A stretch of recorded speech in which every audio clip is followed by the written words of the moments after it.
To Divergent Dialogues. Today we've got a bonus episode with myself and Tara, who I'm really keen to introduce to everyone. I've never really talked a lot about my business. I don't think either of Tina and I have really talked about our business. We're not we're not really very good at marketing ourselves, it seems. But so I have a business called Cathartic Collaborations, which is at Nunda in Brisbane and also online Australia wide. And essentially, I work with neurodivergent folks, so autistic and ADHDers, and and their families. And often we work with a lot of queer folks as well. There's a lot of crossover there, it seems.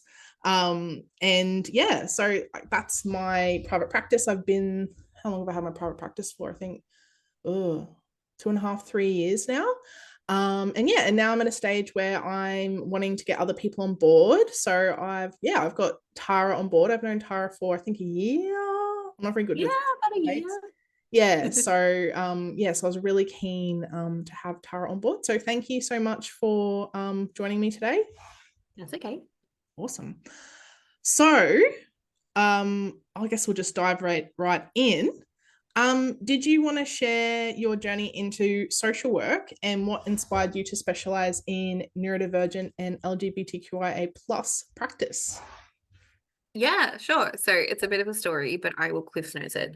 Oh no, go for it. Tell us all the juicy details. Well, when I left school, I thought I maybe wanted to be a teacher, but I didn't know. And I fell into an insurance job. And did insurance for 6 years, and I hated it. At first, it was nice. Like I had a little desk with my own little nameplate, and I did, officey things. Like I knew where the stationery cupboard was. It was very exciting. But it didn't kind of serve me in the sense where I didn't kind of feel like I had much of a purpose in the work that I did. And also, there was some stuff with my ADHD that I was kind of having trouble with focusing and prioritizing tasks and all of that good stuff. Anyway, so I did that for a long time, and I kind of hit a wall and was like, I need to figure out something else to do because this is not good and I don't love it. Yeah. So I left pretty abruptly, and I tried out like a few different kind of jobs and ultimately decided that I wanted to go into some kind of social work job. So for like a backstory, in the past, I'd helped one of my family members like go to what are they called? Those like employment agencies for people who live with disabilities. So you go to those like DES appointments and apply for the DSP through Centrelink. And honestly, most of the staff that we came across, kind of shocking. Like they're just not super helpful, deeply ableist, and very patronizing and just gross. And it kind of hit me that like, oh, like I could do that job, and I feel like I could do it in a way that's better than that. And just a little, but at the time, I think my brain was like, oh no, I work in insurance. Like that would be really difficult. I'd have to go to uni. I don't have the money to go to uni. So I kind of just like put it in a box and put it on a shelf in my brain and kind of went about things as usual. But when I decided to go back to uni, or not go back, go to uni as a mature age student, I did a year of psychology and hated it. I'm really bad at lab reports, and stats are not my friend. Even though they're interesting, they just take me a little while. Oh my God, Caitlin, I told you, this is what happens when I don't do the Cliff Notes story. Anyway, long story short, I did social work at uni. I loved it. It was great. Just a future reference, please never ask me to tell a story because you will be here all day. But so while I was at uni, I started volunteering because I kind of figured I wanted some hands-on experience and to try and figure out what I wanted to do, because like social work is very vast, right? Like we could do so many things.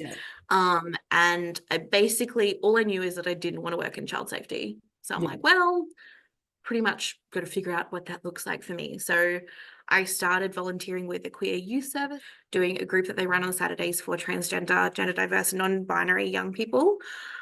At the time, I didn't know I had ADHD, I didn't know I was autistic, and I didn't know that I was gender diverse. So it was a really good accident to happen that I was given that group to volunteer with. Yes. The young people were fantastic, like so welcoming, so lovely. And I immediately was like, these are my people. This is really great. Yeah. And it took me about a year, and I was like, I think that I might want to start using they, them pronouns. I don't know. Like, I feel like it's my vibe, but I'm Yeah. not sure. And so it was actually the work that I did alongside the young people that helped me realize that I was a non-binary person, or definitely wasn't like aligning with the binary of like a female identity per se. Um, Also helped me realize that I definitely had ADHD and I was probably autistic. Yeah. I love working with queer and trans young people. Most of the young people that I work with were autistic and ADHDers. So I basically tripped and fell and landed in my perfect role. Yep. Yeah. No, I had a similar-ish experience whereby I started working with autistic ADHDers and being like, oh, I really enjoy this work. Like we seem to like really kind of vibe and Yeah. whatever. And it just, yeah, it seems to work. And people seem to be giving this feedback that they feel like they quite easily connect with me in that therapeutic space. And then, yeah, eventually I'm like, oh, okay, maybe that's that's because I'm an autistic ADHD too. And that made a lot of sense. So, but yeah, I guess it just goes to show that, you know, like you get drawn to, yeah, I guess like through, I guess the way that I see working with, you know, people, especially in social work, is that there is this process, especially through the critical reflective practice, where you do learn more about yourself through your Yeah. because you know we have to look at our biases and you know how that could potentially impact on our work and our like clinical decision making and all these sorts of things. So yeah, so it's a really interesting kind of process to be able to support people and then go, oh wait, okay, yep, that's me too. I know in the background, your mind's ticking over and you're like, hang on. Yeah, it was really funny because I doing groups, I was like, I love the way everyone's communicating. This feels really good for me. This is aligning. This is amazing. Like, why is it that Yeah, this is so good? And it was like a it's lot of easy. critical reflection and kind of led to that, like, oh, moment. But to be fair, a lot of the young people that I work with are like, Tara, of course you're autistic. Why didn't you know that? That is ridiculous. So, it was also, it showed up in some like non-subtle ways. Yeah.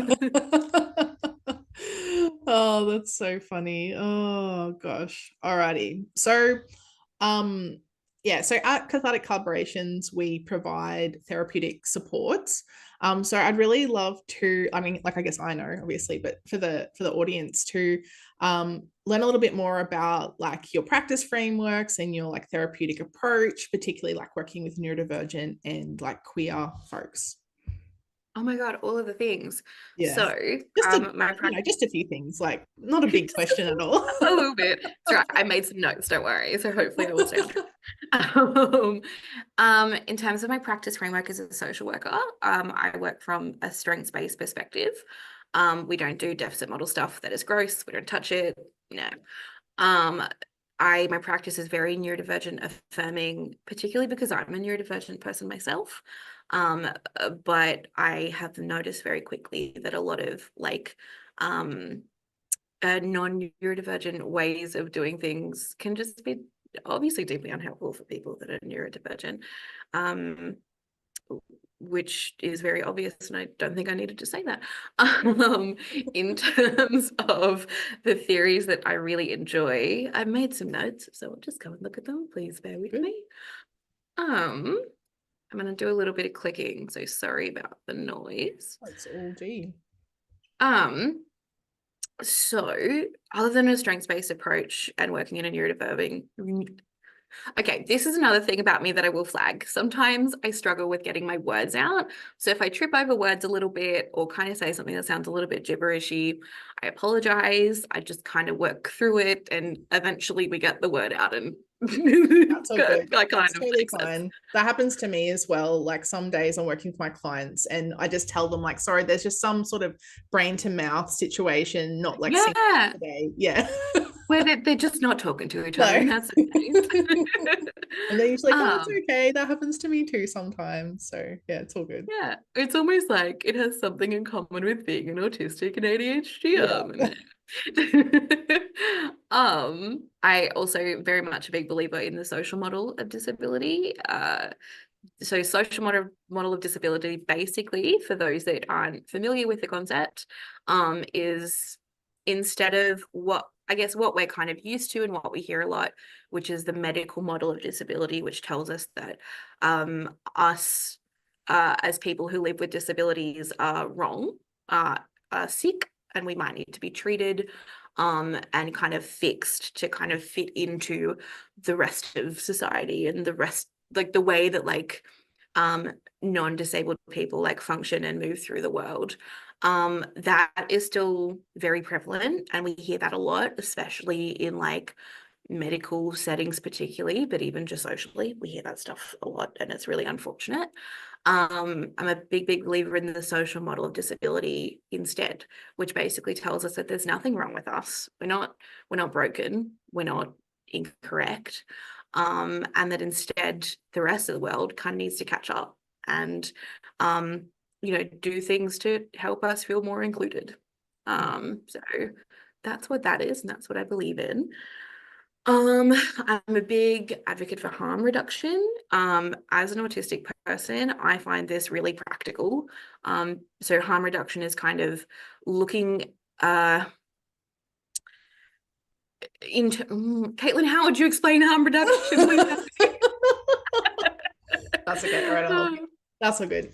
So harm reduction. I'm trying to think of an example. I Okay, know, I was just trying to think of something we could talk about to that's be an like, example. let's look at. So I guess like full disclosure, I'm going to talk a little bit about like self-harm behaviors right now, like nothing, nothing too much in detail, but I just wanted to kind of flag that for the listeners. So sometimes, particularly people that haven't, they may have been misdiagnosed or they may have not received like a diagnosis. Sometimes when people are really distressed, they'll use various ways in order to regulate. And for some people, that may include like kind of like self-harm behaviors. And when I'm working with someone who is autistic and also is having some kind of like self-harm behaviors, I look at it from a lens of, okay, like what is the purpose of this? Like, is it a sensory seeking kind of thing? Is this a stim? Is this you're trying to regulate through that? And essentially I'll look at it and go, okay, well, this particular thing that you're doing, like it there's some harm involved in it. So how about we try and find something else that maybe gives you a similar feeling of regulation or even a similar sensation, but we're not like, kind of damaging our bodies and things like that. So it's kind of respecting the person in their autonomy of choosing ways to regulate and to stim, but also supporting them to find alternatives to that might be I guess a healthier way of kind of expressing that. I guess Yeah, yeah. that's perfect. Thank you. I Yeah. was gonna dive into like the very heavy stuff, and I was like, oh, it might not be the time. But Yeah. what you said specifically, Caitlin, is that that I think is really helpful is anything that involves a level of harm is something where harm reduction might come into play.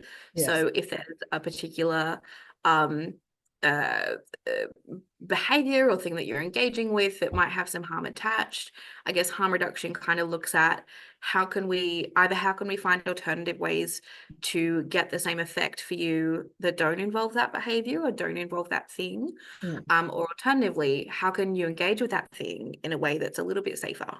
Yeah. So that's kind of what harm reduction is. Yeah. Um, Yes. so thank you so much, Caitlin. Sorry, I was very bad at coming up with examples. That's all good. No, sometimes that happens to me as well, so that's totally fine. But yeah, I guess it's, usually someone's trying to meet a need, and it's about supporting someone to meet a need in like a healthy way, really. Yeah, Yeah. exactly. Yeah. Exactly. Because at the end of the day, if that need needs to be met, then that's valid. And Yeah. we just need to look at maybe other ways to meet that need, right? Yeah. Um, the other two theories that I subscribe to in my work are systems theory. So kind of looking at there goes my emails. Kind of looking at everything kind of around you. So just say like this is you, we would kind of look at all of the stuff around you. So like where you're living, who your friends are, like where locality kind of where you live, what kind of systems are in the government that's currently like around you, we kind of look at a little bit of everything to build kind of like a map of your life and the world around you. And that can kind of inform some of the things that you're going through and experiences that you're having. As a social worker, I will bang on this drum for like until the end of time. Systemic oppression is a very, very real thing, and it has very real implications on our life and our experiences. So a lot of the work that I do is kind of pointing out where that systemic oppression might be happening, and how that might be affecting the way that we're moving through the world or our experiences. And sometimes even just kind of understanding that maybe it's not us and maybe it's like other stuff going on around us. Sometimes that can be really helpful. And then any oppressive practice comes into that, just very big on addressing systemic oppression and looking at what we can do to, I guess, like fight back, I guess, in a passive and not aggressive way. Assertively, self-advocacy, like There we go. Yeah.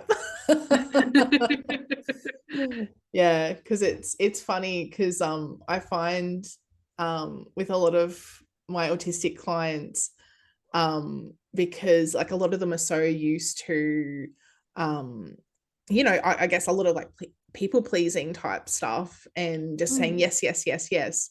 So then when they start saying no, it's like no. And then I'm like, okay, let's we gotta, it's like, yes, great, awesome, love it, but let's just, don't, yeah, get back into the But middle it's somewhere. so fun. It's Like kind of it's awesome. when we Yeah. like use a muscle for the first time, right? We want to Yeah. like go all at Yeah. it. Yeah.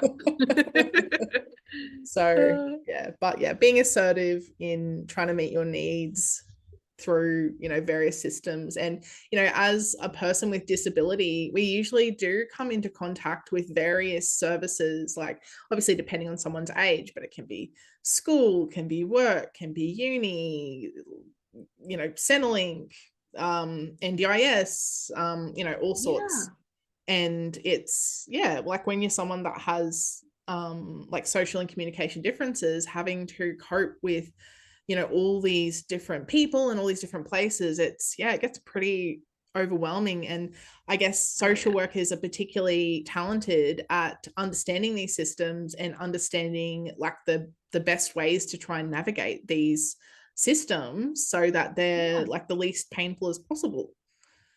Yeah, that's exactly right. Yeah, we're good at kind of like getting in the trenches with you and figuring out the best way to get through it Yeah, definitely. Excellent. So did you want to talk a little bit about some of like the therapeutic type approaches that you use when you're working with like neurodivergent young people and young adults? Yeah, definitely. I am a big lover of using some DBT stuff when we're chatting specifically about like emotion regulation and uh, even self-harm behaviors and stuff like that. So part of DBT is distress tolerance skills, and that again kind of leads back to some of the harm reduction stuff on kind of looking into different ways that we can manage our distress without causing severe harm to our bodies or to ourselves. I also love ACT or ACT therapy in terms of kind of like sitting with our harder emotions and learning how to do that. and learning about radical acceptance, I think, can be a really powerful thing. And ACT also has some stuff around sitting with uncomfortable urges and just kind of sitting in that grey space that not a lot of people enjoy talking about. But we love talking about a grey space or an uncomfortable thing. It's kind of our jam. But yeah. So Two DBT and things. ACT are my Oh, two sorry. little besties. No, you're right. Sorry, can you repeat that? I think I talked over the top of you. Sorry. Oh, that's okay. I just repeated myself. So I'm just saying Oh, DBT and ACT are my little that's faves, so good. but we Uh, can take bits and pieces from other things as well. yeah, I was gonna say the two thing. Well, there's probably more than two, but the two things that social workers love is grey space and loopholes. Oh, hell yeah. All of like the weird in between Yeah, is where I'm at.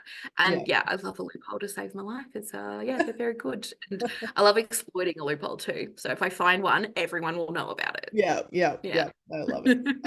Something that I really love about ACT as well is like looking at values and Yeah. yeah, because I think like living in your values is like I guess that's something that's really helped me in my life. And yeah, it's a really like some people are like, what values? Like, what are they? And I have no idea what they are. So Exactly. Even that can be getting to really know powerful. yourself and Yeah, figuring out what your own values are. yeah, And that can be like an immensely powerful yes, experience.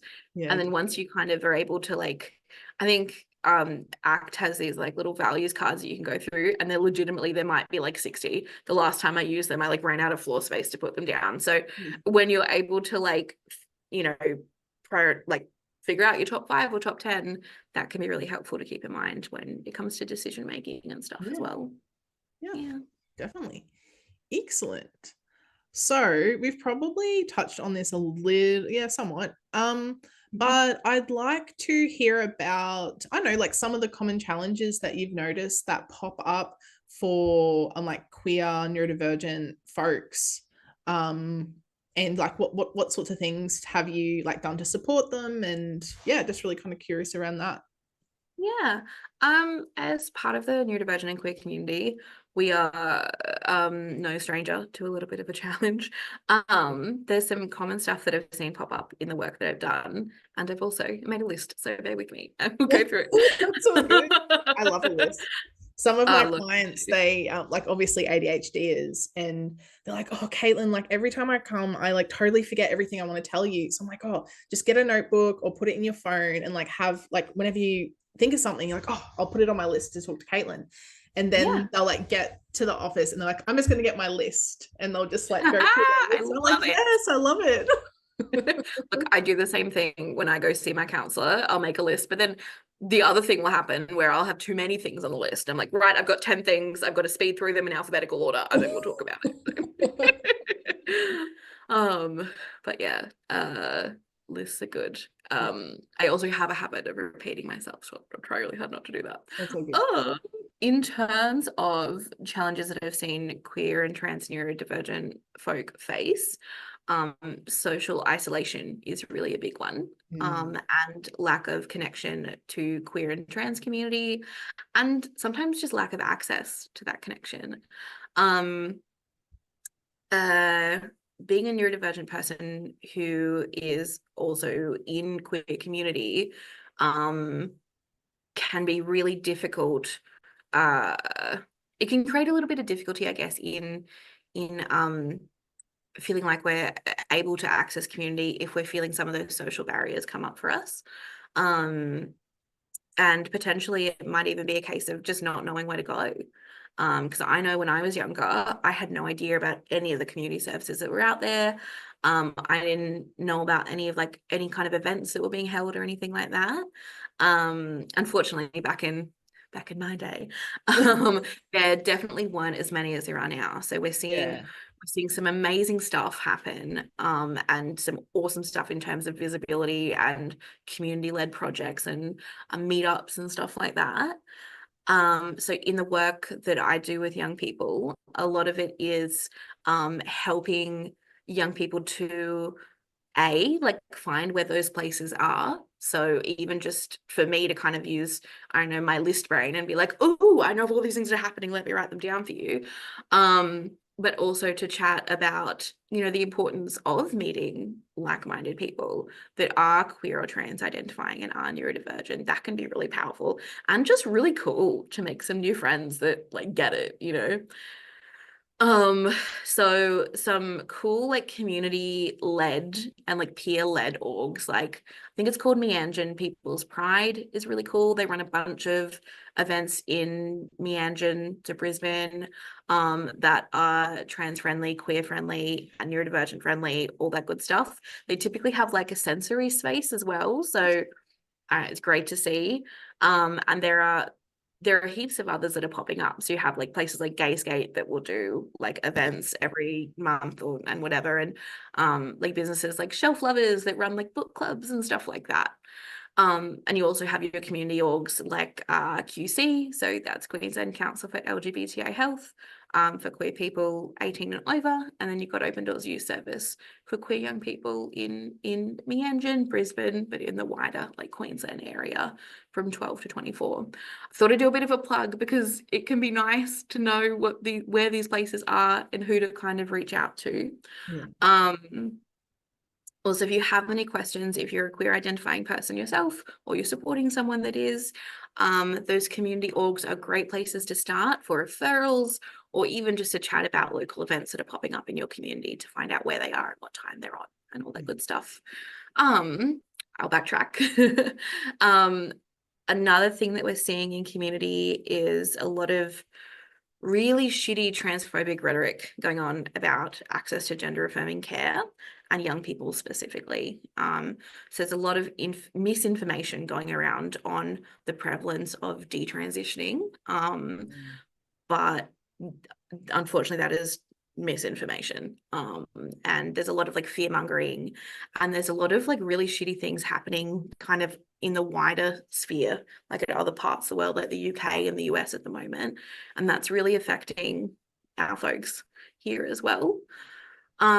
So part of the work that I do is educating young people on, I guess, the realities of accessing gender affirming healthcare, if that's something that they would like to do, and kind of chatting about what their options are in terms of that as a pathway, if they're interested, and chatting to young people about what socially transitioning looks like as well, and providing some of that emotional and practical support to socially transition, I think whether or that's a not really, that. oh, sorry. No, you go, you're I was going to fine. say, I think that's a really good point because probably because of all this rhetoric, there is always a lot of focus on that kind of medical, biological transition, but there isn't a lot of discussion around the social transition in Yeah. those aspects. And I think, yeah, obviously, as social workers working therapeutically with folks, like I think we're really well placed to be able to provide support in that area. Definitely, definitely. And I feel like the lens at the moment that media is, or like the stance that media seems to be taking is like, to be trans, you have to go through the medical model and you have to medically transition. And that is not the case at all. Yeah. You can be trans in whatever way you want and Yeah. whatever that looks like for you. There is no one specific way to be a trans person, to be a non-binary person, to be a gender non-identifying person. Like, there's just not one formula to it. So I love talking about socially transitioning, and that might look like trying on some gender affirming clothing, or like getting access to that clothing, or getting access to some gender affirming garments like a binder, or like breast forms, packers, stuff like that. Yeah. All of that stuff is like my special interest. So I love talking about it. Yeah. And the other thing that we're seeing quite a lot is an increase in self-harm and suicidality in community because of a lot of the reasons that we just mentioned before, in terms of when things are going on kind of like in the biggest sphere, that are really negative, like in the UK, puberty blockers have been banned in the US. I mean, that's just a nightmare in Yeah. general, but there's a lot of big anti-trans stuff happening in the US. So kind of the impacts from all of that going on, plus, you know, the transphobia and the queerphobia that we may feel in our world and in our kind of day-to-day, that can really impact our mental health. So I guess a lot of the work that I do with young people is kind of unpacking those big feelings. And that's not necessarily an easy or quick process. Sometimes that can take some time. And kind of understanding the reasons why those feelings are there, and kind of looking at methods like DBT and those distress tolerance skills, or looking at some of that ACT stuff with like sitting with those uncomfortable thoughts, like riding the urge waves, like stuff like that, using some of those evidence-based therapeutic methods to kind of figure out ways that we can sit with those hard feelings, and yeah, kind of find a way to still move through the world every day, and still find a way to thrive and to be our full unapologetic selves. Because at the end of the day, like, the queer and neurodivergent community are fantastic. Yeah. I'm definitely not biased, but we're all very, very, we're just a fantastic community, and we have so many things to be proud of, and so many reasons to thrive and to have like a wonderful experience. And so yeah, it's kind of I think, finding ways to sit with the harder stuff. yeah, I think the older I get and the more I am myself, the happier Mm, I am. yeah. And but it's really hard when you're a young person Oh because my God, yeah. there's a lot of feelings of, oh, like I have to people please, people are going to judge me, like I'm going to stick out, people are going to notice, I don't want to be, like in the lime, well, I don't know if limelight, but you know what I mean, like people watching me, looking at me. But yeah, I think I think people need a lot of support through that kind of transition of going from that to feeling more comfortable being their authentic selves. And it's really Yeah, hard, it's a really hard process.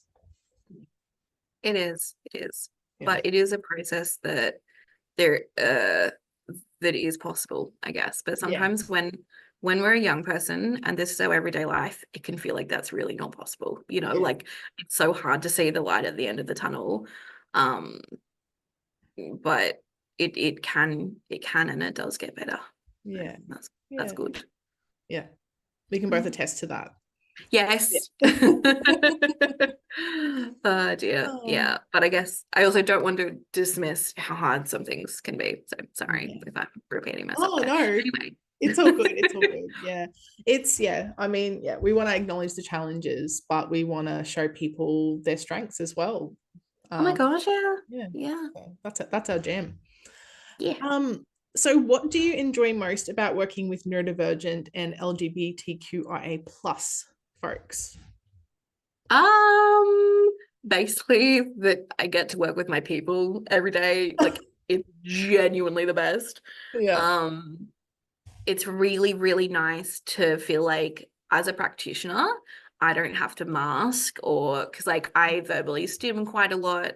And it's really unfortunate for the people that I work with because I can't sing, and my voice just sometimes kind of sounds a bit funky. But like, things like I can work with someone and I can stim, or I can use my like the ADHD part of my brain to be a bit creative in the ways that I work with someone. But in terms of working with neurodivergent and queer and trans young people,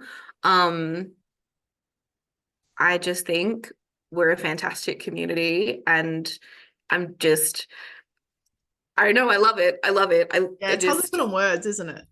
It really is hard. But basically, to sum it up, it's just working with my people, and I love it. And I know, like, especially working with autistic young people, like communication feels so much like for me communicating with them, and I hope with them communicating with Yeah. me, feels very natural, and Yeah. it doesn't feel like forced or uncomfortable. But Yeah. the fact that I don't have to mask as a practitioner, and hopefully they will feel like they don't have to mask as someone that's Yeah. coming to chat to me, I think is massive. Yeah, it's great. And I think through my practice, I like to, I guess, like role model unmasking and just being Yeah. yourself and kind of, stimming. And, I get out the, the stim tools and whatever. And I'm like, I think especially with,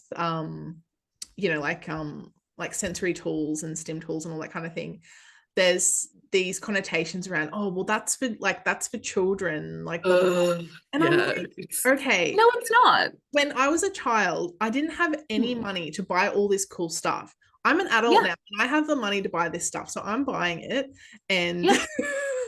but it's, it's about meeting your needs and having joy. And if that meets your needs and that brings you joy, and using some sensory tools in a session helps you to feel regulated so that you can engage to the full extent that you can, then that's awesome. So yeah, I think it's I guess important to role model that in my practice, to be like, it's okay, like you can just be you in this Yeah. space, and that's totally fine. No judgment here. Yeah. Like oftentimes when I'm doing telehealth, I'll be using a fidget and I'll, for example, it'll be like, I was going to pull it out, but you know what it was like. It was like a popper one. And for example, I'll have to pull it out and be like, I'm so sorry. It sounds like I'm farting. I'm not. I'm just, this is what's happening in the background. But you're right. It can be so helpful, I think, to kind of role model the fact that that's okay. And if it's something that helps you, like, awesome. And Yeah. keep, Yeah. that's totally fine. So thank you everyone for tuning in and listening to this episode of Divergent Dialogues. If you would like to work with Tara at Cathartic Collaborations, then you can check out our website at www.catharticcollaborations.com.au. And we have like a contact referral form and you can fill that out, and then we will get in contact with you. But yeah, super excited to have Tara on board, and I'm so excited for all of the neurodivergent LGBTQIA plus folks that are hopefully going to feel that they have someone to connect with that really gets them.